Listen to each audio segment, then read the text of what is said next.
성부와 성자와 성령의 이름으로 아멘. 하늘을 우러러 사랑하올 하느님 아버지 뜻 안에서 예수님과 어머니 하나 되신 성심의 용에 대어 기도드립니다. 사랑하올 아버지, 이 나라와 또 아버지께 속한 교회의 리더, 그 지도자들이 아버지께 모욕과 역겨움으로 드린 그 모든 죄악을 저희들이 아버지의 마음을 위로해드리고자 배상과 보속을 드리오니 부디 너그러이 받아주시옵소서. 또 이 나라가 지난 70여 년간 아버지께서 주신 엄청난 축복과 은총에도 불구하고 한 번도 올바르게 감사드리고 또 그것에 대한 화답을 똑바로 드리지 못했던 수많은 시간의 그 잘못된 배은 망덕을 저희들이 또한 배상과 보속을 드립니다. 사랑하올 아버지, 부디 너그러이 받아주시어 상처받으신 아버지의 마음 하나하나마다 위로의 입맞춤을 드리오니 아버지 용서하여 주시옵소서. 무지하고 배우지 못하고 저희들이 깨닫지 못하여 지난날 아버지께 그저 끊임없는 죄악만을 저질렀습니다. 그저 불쌍히 여겨주시어 자비를 베풀어 주시고 올바르게 아버지께 반향드리고 사랑을 드릴 수 있는 저희들이 될 수 있도록 그러한 은총으로 축복하여 주시옵소서. 이 모든 기도 우리 주 예수 그리스도의 이름으로 기도드리나이다. 아멘. 성부와 성자와 성령의 이름으로 아멘. 안녕하십니까. 하느님의 뜻 선교의 윤피아 수녀입니다. 오늘도 아버지께서 성경을 통해서 가르쳐 주시는 진리를 여러분들과 함께 학습해 보도록 하겠습니다. 2021년 3월 12일 사순제 3주간 금요일입니다. 제1독서 호세아 예언서 14장 2절에서 10절까지 말씀입니다. 주님께서 이렇게 말씀하신다. 이스라엘아, 주 너희 하느님께 돌아와라. 너희는 죄악으로 비틀거리고 있다. 너희는 말씀을 받아들이고 주님께 돌아와 아뢰어라. 죄악은 모두 없애주시고 좋은 것은 받아주십시오. 이제 저희는 황소가 아니라 저희 입술을 바치렵니다. 아시리아는 저희를 구원하지 못합니다. 저희가 다시는 군마를 타지 않으렵니다. 저희 손으로 만든 것을 보고 다시는 우리 하느님이라 말하지 않으렵니다. 고아를 가엾이 여기시는 분은 주님뿐이십니다. 그들에게 품었던 나의 분노가 풀렸으니 이제 내가 반역만 꾀하는 그들의 마음을 고쳐주고 기꺼이 그들을 사랑해 주리라. 내가 이스라엘에게 이슬이 되어 주리니 이스라엘은 나리꽃처럼 피어나고 레바논처럼 뿌리를 뻗으리라. 이스라엘의 싹들이 돋아나 그 아름다움은 올리브나무 같고 그 향기는 레바논의 향기 같으리라. 그들은 다시 내 그늘에서 살고 다시 곡식 농사를 지으리라. 그들은 포도나무처럼 무성하고 레바논의 포도주처럼 명성을 떨치리라. 내가 응답해주고 돌보아주는데 에프라임이 우상들과 무슨 상관이 있느냐. 나는 싱싱한 방백나무 같으니 너희는 나에게서 열매를 얻으리라. 지혜로운 사람은 이를 깨닫고 분별 있는 사람은 이를 알아라. 주님의 길은 올곧아서 의인들은 그 길을 따라 걸어가고 죄인들은 그 길에서 비틀거리리라. 주님의 말씀입니다. 하느님 감사합니다.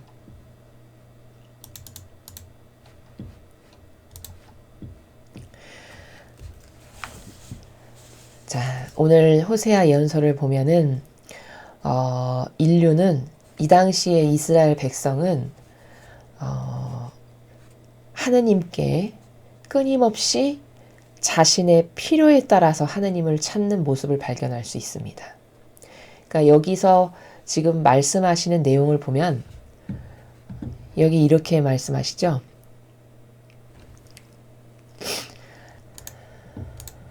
아시리아는 저희를 구원하지 못합니다. 저희가 다시는 군마를 타지 않으렵니다. 저희 손으로 만든 것을 보고 다시는 우리 하느님이라 말하지 않으렵니다. 고아를 가엾이 여기시는 분은 주님뿐이십니다. 자, 아시리아는 저희를 구원하지 못합니다. 이 말씀을 하신 이유가 무엇이냐면 이 당시 이스라엘 백성들이 얼마나 어리석었냐면, 우리를 이렇게 모세를 통해서 이집트에서 구원하시고 먹을 것 없는 우리에게 만나를 내리시고 그 엄청난 광야를 통해 젖과 꿀이 흐르는 가나안 땅으로 인도하시고, 이 모든 게 다 인간의 능력으로는 불가능한 일이잖아요. 그러면 조상들에게서 그러한 일이 있었다는 것을 올바르게 전해 듣고 그것을 잊지 않고 잘 간직하면서 살았던 민족이었으면 우리한테는 하느님밖에 안 계셔. 하느님만이 전부야. 이렇게 생각해서 그 정신이 계승이 잘 됐더라면은 오늘날 이스라엘이 최인류 국가가 됐겠죠. 근데 인간이 얼마나 어리석냐면 그건 또 그 당시로 지나가면 망각의 존재로 잊어버리는 겁니다. 그리고는 어떤 짓을 하냐면 주변 국가가 이 당시에 아시리아가 강대국이었던 거죠. 아시리아가 막 잘 살고 떵떵거리고 막 힘세고 이래요. 그러니까 또 거기에 좀 빌붙어서 그 강대국이 좀 어떻게 우리를 좀 잘 살게 해줄까. 저 강대국은 무슨 신을 모셔? 이러이러한 신을 모신대. 그럼 우리도 좀 그 신을 모셔볼까. 이런 자세를 취했던 거죠. 그래서 거기 또 뭐가 있나, 뭐 좀 더 나을까 해서 거기를 따라가 봤는데 아무것도 없었고 오히려 멸망만을 불러들이고 아버지로부터 역겨움만을 드린 이런 결과를 초래했다라는 것을 지금 고백하는 거죠. 그래서 아시리아가 좀 뭔가 나을 게 있나, 또 아시리아 말고 다른 강대국이 나타나면 거기 좀 뭐 나을 게 있나 해서 또 기웃거리고, 그래서 또 거기를 쫓아가 보고 거기가 무슨 신 모신데 우리도 그럼 그 신을 좀 모시자. 이렇게 어리석은 이런 일을 반복하는 거죠. 그렇게 했는데 결국에는 고아를 가엾이 여기시는 분은 하느님밖에 안 계시구나. 아버지의 지극하신 사랑을 겨우 망하고 나서 또 깨닫고, 망하고 나서 또 깨닫고를 반복하는 거죠. 그래서 마지막 줄이 고아를 가엾이 여기시는 분은 아버지밖에 안 계십니다. 이렇게 패망하고 나서 또 깨닫고, 또 패망하고 나서 또 깨닫고를 반복하는 겁니다. 그래서 이런 이스라엘 백성이 반복했던 역사를 보면은 우리는 뭘 발견할 수 있냐면 인간은 그저 끊임없이 자기의 필요에 따라서, 이 당시에는 잘 먹고 잘 사는 게 이 당시 사람들의 필요죠. 어떻게 하면 좀 더 잘 먹고 잘 살 수 있을까? 먹고 사는 것에 관련된 그 필요에 따라서 하느님을 찾았던 것을 우리가 여기서 발견할 수 있습니다. 어떤 정신세계의 가치관이 확고부동해서 하느님밖에 안 계시니까 나는 절대로 그분께 신의를 지켜야지. 그런 위대한 정신, 그 아름다운 정신, 그리고 그 지고하시고 거룩하신 사랑, 그런 것을 가지고 계신 분은 우리 아버지뿐이죠. 어떤 이런 것을 추구하거나 그런 것에 대해서 감동을 할 수 있는 시절이 아니죠. 이 시대는. 그저 내가 잘 먹고 잘 살게 되고 좀 더 풍요하고 부유하게 되는 것은 오로지 하느님 모실 때만 그랬어. 그러니까 또 망했다가 다시 하느님 찾아야지. 이런 반복을 하던 시절이었음을 우리가 발견할 수 있다는 겁니다. 자, 그러면 지금을 살펴보면, 그럼 지금은 어떤가요? 이 당시는 먹고 사는 것에 관련돼서 자기의 필요에 따라 인간이 끊임없이 아버지를 버렸다가 다시 찾고 버렸다가 다시 찾고 이걸 반복했는데, 지금은 그럼 어떠냐? 이제 지금은 이런 필요마저에 의해서도 찾지도 않는 시대. 왜? 풍요해졌죠. 아버지께서 인류의 역사의 발전에 발맞춰서 엄청난 풍요와 부를 허락해 주셨잖아요. 인류에게. 그랬기 때문에 지금은 이제 그나마도 하느님을 찾지 않는 시대가 되어버렸습니다. 우리가 생각했을 때 잘 먹고 잘 살게 되면 하느님 아버지께 더 잘해드릴 것 같잖아요. 근데 인간은 그렇지가 않더라는 겁니다. 여기 말고도 성경의 다른 모든 데서 곳곳에서 살펴볼 수 있는 공통점이 뭐냐? 인간은 잘 되고 잘 살게 되고 형편이 나아지고 좀 더 좋아지고 이러면 그럼 아버지가 잘해주셔서 축복해주셔서 내가 이렇게 잘 됐어 해서 더 하나님께 잘해드려야 되는 게 이게 정상적인 사고방식인데, 오히려 인간은 잘 먹게 되고 잘 살고 풍요해지고 과학기술이 발전하고 더 많은 것을 누리게 되면 아예 하느님 안 찾고 아예 하느님과의 관계를 단절해버리는 이 정반대의 세계로 가더라라는 겁니다. 그것을 이 성경의 역사를 통해서 우리가 발견할 수 있는 것이죠. 그래서 지금은 하느님께서 주신 그 풍요 때문에 아예 하느님을 찾지조차 않는 이런 시대가 되어버렸다라는 겁니다. 게다가 사랑이라는 것도 얼마나 변질되고 변형을 시켜놨냐면, 사랑이라는 거는 순전히 하나 되기 위한 거고 상대방을 위한 것인데, 아버지께서 주시는 사랑은 지금은 다 자기를 위한 것이 사랑이라고 이렇게 변질시켜 놨습니다. 그러니까 하느님을 올바르게 사랑할 수 있는 영혼이 없는 거죠. 왜? 다 자기만을 위한 걸 사랑이라고 여기니 하느님을 찾을 리가 없겠죠. 다 내가 좋아지고 내가 잘 살고 내가 기쁘고 행복한 거를 사랑이라고 여기니 어떻게 하느님께 올바른 걸 드리고 싶고 아버지께 어떻게 하면 좀 더 잘해드릴까, 뭐 부족한 게 없으시게끔 해드리려면 뭘 좀 살펴드려야 될까, 이런 마음의 정서를 가지고 있는 사람이 점점 희박해지는 시대가 지금의 시대라는 겁니다. 그래서 영적으로는 정말 불행하기 짝이 없는 시대가 모든 것으로 풍요해진 지금의 시대다라는 겁니다. 우리는 이렇게 과거 이스라엘 사람들이 망한 그 과정을 살펴보면, 패망한 단계를 보면 그저 하느님을 찾는 것도 다 하느님께 사랑을 드리기 위해서가 아니라 다 자기 위해서였고, 내가 좀 더 잘 먹고 잘 살려면 하느님을 불러야 하느님이 주셔야 잘 먹고 잘 살게 되니까 그때마다 하느님을 불렀던 것이지, 내가 진정성의 나라에서 아버지를 정말 사랑해서 정말 아버지의 그 아름다우신 그 성심과 우리를 위해서 끊임없이 희생하시는 그 마음에 조금이나마 보답 좀 해드려야지, 그게 나의 자식된 도리고, 내가 아버지를 사랑하니 그 마땅히 사랑하는 사람에게 내가 그렇게 해드려야 되는 어떤 이런 올바른 가치관이나 철학 가운데에서 하느님을 믿고 따르고 의지하고 사랑을 드리는 이런 것을 발견할 수 없다라는 겁니다. 그리고 사랑마저도 얼마나 심각한 변질의 상태냐면 내가 좋아지는 걸 사랑으로 여기는. 그래서 남녀가 결혼을 할 때 저 사람을 왜 선택했습니까? 이렇게 물어보니까 그 사람이 대답하기를 저한테 잘해줄 것 같아서요. 저한테 친절해서요. 아, 참 자상해서요. 이건 뭘까요? 이건 사랑의 스타트가 잘못된 겁니다. 시작이. 이건 거룩한 사랑의 근원과 완전히 정반대. 동과 서가 다른 것처럼 다른 나라에서 스타트를 하는 거니 이미 패망의 길을 선택하고 가는 거라는 겁니다. 나에게 잘해줄 것 같아서요. 친절해서요. 그럼 그건 뭘까요? 저 사람하고 결혼하는 이유는 나를 위해서라는 말이죠. 그 말은. 그럼 하느님의 사랑은 순전히 사랑하는 내 백성들을 위해서 내 하나밖에 없는 아들을 죽음이라는 것도 불사에 마다하지 않고 죽여서라도 희생을 해서라도 내 자식들을 구하는 이런 고결하고 거룩한 사랑의 나라하고는 정반대이죠.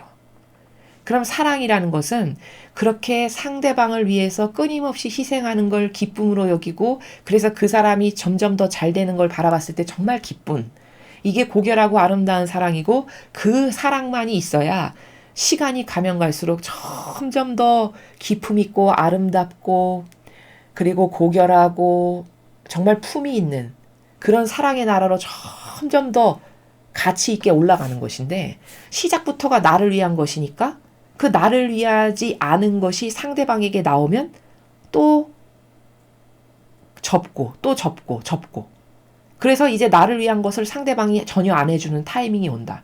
그럼 그냥 헤어져 버리는, 언제 그랬냐는 듯이.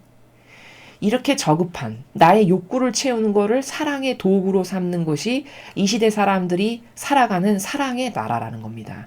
이건 패망을 아예 예약해 놓은 거죠. 그렇죠.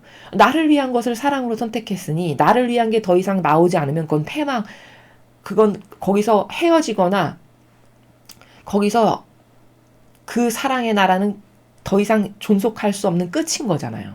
그럼 그게 몇 년 가겠습니까? 그러니까 패망을 예약해 놓은 거죠. 그렇게 시작하는 것은.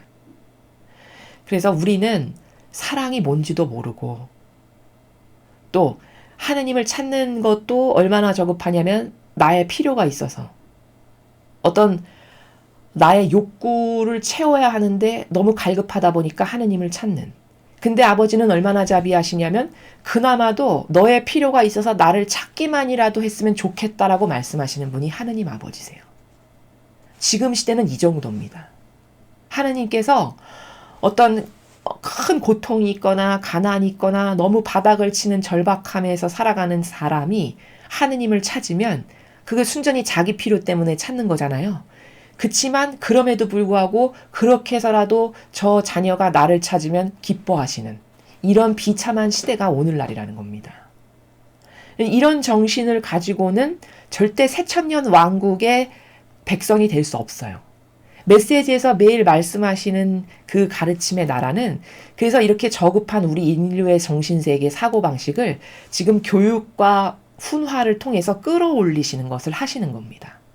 그것은 너무 동물적이고 육적인 거고 너무 저급한 것이니 얘들아 앞으로 성화시대에 살아가려면 거룩한 성화는 이런 것이고 그렇게 되려면 반드시 겸손이 동반돼야 되는데 겸손의 나라는 자기를 완전히 배제한 거고 그렇게 해서 멋있고 매력적인 사람이 되어라. 그래서 그 겸손함이 완성되면 너는 계명을 완성한 사람이고 거룩한 사랑을 완성한 사람이고 그러면 하느님께서 은총을 주시지 않을래야 않을 수 없는 이런 기타 등등 이런 영혼의 정신세계로 지금 끌어올리시는 노력을 하시는 그런 시대에 우리가 살아가고 있다라는 겁니다. 그래서 우리 인간은 끝없이 자기를 발견하고 또 정직해지고 자기를 발견하고 또 정직해지고 이런 진리의 근거에서 나는 이렇게 형편없는 존재구나 발견하고 또 정직해지고 이런 과정을 거듭 반복함으로써 나의 정직하지 못한 속성을 자꾸 정직하게 만들고 그래서 아버지께로부터 은총을 받을 수 있는 그릇을 만들 때까지 계속 정직해져야 된다. 라는 것을 여러분에게 말씀을 드립니다. 계속해서 오늘 주신 복음 말씀 함께 보시겠습니다. 마르코복음 12장 28절에서 34절까지의 말씀입니다. 주님 영광 받으소서. 그때 율법학자 한 사람이 예수님께 다가와 모든 계명 가운데에서 첫째 가는 계명은 무엇입니까? 하고 물었다. 예수님께서 대답하셨다. 첫째는 이것이다. 이스라엘아 들어라. 주 우리 하느님은 한 분이신 주님이시다. 그러므로 너는 마음을 다하고 목숨을 다하고 정신을 다하고 힘을 다하여 주 너의 하느님을 사랑해야 한다. 둘째는 이것이다. 네 이웃을 너 자신처럼 사랑해야 한다. 이보다 더 큰 계명은 없다. 그러자 율법학자가 예수님께 말하였다. 훌륭하십니다, 스승님. 그분은 한 분뿐이시고 그 밖에 다른 이가 없다 하시니 과연 옳은 말씀이십니다. 또 마음을 다하고 생각을 다하고 힘을 다하여 그분을 사랑하는 것과 이웃을 자기 자신처럼 사랑하는 것이 모든 번제물과 희생제물보다 낫습니다. 예수님께서는 그가 슬기롭게 대답하는 것을 보시고 그에게 너는 하느님의 나라에서 멀리 있지 않다 하고 이르셨다. 그 뒤에는 어느 누구도 감히 그분께 묻지 못하였다. 주님의 말씀입니다. 그리스도님 찬미합니다. 자, 오늘 이 복음에서 우리가 발견할 수 있는 사실은 이겁니다. 여기 율법학자가 계명을 지키는 것이 희생제물 번제물보다 훨씬 낫다라고 이렇게 고백을 하죠. 그랬더니 예수님께서 이렇게 답변을 하셨어요. 너는 하느님의 나라에서 멀리 있지 않다. 고로 이 말씀은 무슨 뜻이냐면 계명을 지키면 하늘나라와 멀지 않다는 뜻입니다. 그렇죠? 즉 다시 말해서 계명을 지키는 그 정신의 순도와 질과 양, 그게 천상의 나의 위치와 직결된다라는 뜻입니다. 이해가 되시죠? 계명이라는 건 이렇게 중요한 겁니다. 그런데 이렇게 중요한 계명을 성실히 가르치기를 합니까? 그 하나하나의 내용이 뭔지 그 성도들에게 깨닫게 전하기를 합니까? 아무것도 안 합니다. 심지어 이교도는 두 번째 계명을 빼버렸어요. 우상 숭배하지 말라는 것을. 왜일까요? 그 의도가 심히 의심스러운 거죠. 왜? 자신들이 매일 신처럼 우상 숭배를 받고 살잖아요. 그러니까 우상 숭배하지 말라는 계명을 빼버려야 자유롭죠. 이래서 빼버렸다라는 의도로밖에 볼 수가 없다는 겁니다. 계명이 이토록 중요한데 그 계명을 감히 건드린 거죠. 요한복음에 보면 계시록인가요? 보면 여기서 한 자 한 획도 건드리는 자는 온전치 못할 거라고 쓰여 있는 부분이 있죠. 얼마나 무서운 말씀이시냐. 하느님께서 주신 이 말씀에 한 글자 한 획이라도 달리 뭔가를 해석하거나 인간의 의지가 교묘하게 바꿨다. 이거는 돌이킬 수 없는 징벌을 자기가 불러들인 건데 그것을 깨닫지 못한다는 거죠. 게다가 요즘의 메시지나 이 복음을 통해서 우리가 발견할 수 있는 건 끊임없이 계명을 강조하세요. 계명에 대해서 계속 반복해서 말씀하십니다. 왜냐하면 그 정도로 중요하기 때문이에요. 우리가 그냥 등한시하고 한 귀를 듣고 한 귀를 흘리면서 살고 나 계명 다 지키지, 내가 뭐 남에게 해코지를 하나 뭐 못할 짓을 하기를 하나, 나 정도면 계명 지키고 사는 거지, 이렇게 착각 가운데 살거든요, 우리가. 근데 잘 살펴보면 우린 1계명부터도 지키지 않고 살아갑니다. 1계명이 뭐죠? 마음을 다하고 정신을 다하고 목숨을 다하고 힘을 다해서 하느님을 사랑하라는 게 1계명입니다. 여러분 한번 마음에 손을 얹고 양심에 손을 얹고 생각해 보십시오. 마음을 다하고 목숨을 다하고 힘을 다하고 정신을 다해서 하느님을 사랑하십니까?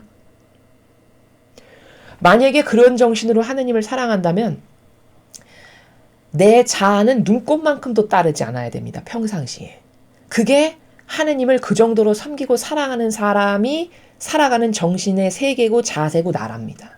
근데 우리가 그렇지 못하죠. 그러니까 우리는 1계명도 똑바로 지키지 못하고 살아간다라는 반증이고 입증이라는 겁니다. 그러면서 무슨 계명을 잘 지키는 사람인 거냐 착각하고 살아간다면 이건 자기 인식의 결여죠. 자기 인식을 똑바로 하지 못하고 있다라는 심각한 입증, 증거라는 거죠. 이렇게 계명을 지키는 게 얼마나 중요하냐면 너가 그 계명을 똑바로 지킨다면 너는 하느님의 나라에서 멀리 있지 않다라고 말씀하실 만큼 이렇게 계명을 올바르게 고도의 질과 양으로 지키는 것은 내가 천상의 나라에서도 나의 등급, 내가 갈 나라가 결정되는 이런 직결탄이라는 것을 사람들이 깨닫지 못하니까 계명을 등한시한다는 겁니다. 그래서 이렇게 계명을 지키는 게 이 정도로 내 영혼의 마지막에 심판에 갔을 때 중요한 영향력을 끼치는 것이고 또 그 계명을 어느 정도로 완성을 이루었느냐에 따라서 성화되는 수준이 다 다를 것이고 또 내가 그 계명을 이룬 질과 양과 순도에 따라서 과연 내가 예수님과 어머니와 얼만큼 용해되었는지도 다 거기에 결정이 나고 드러나는 이렇게 계명이라는 것 하나로 많은 것을 객관화시킬 수 있는 많은 관점에서 점검이 가능한 현재 나의 영적 상태나 내가 갈 나라까지도 얼마든지 점검이 가능한 것이 이것이 계명이다. 이렇게 중요한 것이 계명이다. 나는 그런 계명에 대해서 올바른 인식을 가지고 살아가는가. 그 계명을 깨닫고 지키는 것에 등한시하거나 소홀히 하지는 않는가 이런 것을 잘 생각을 해보시고 객관화를 시켜보시고 또 요즘에 하느님 아버지께서 주신 메시지와 같이 들으심으로써 그 계명에 대한 중요성이 희박하시다면 그것을 더 실제적이고 사실적인 것이 되게끔 하는 노력이 반드시 우리들에게 뒷받침이 돼야 한다는 것을 여러분들에게 말씀을 드립니다. 이상으로 2021년 3월 12일 사순제 3주간 금요일 복음 해설을 마치겠습니다. 감사합니다.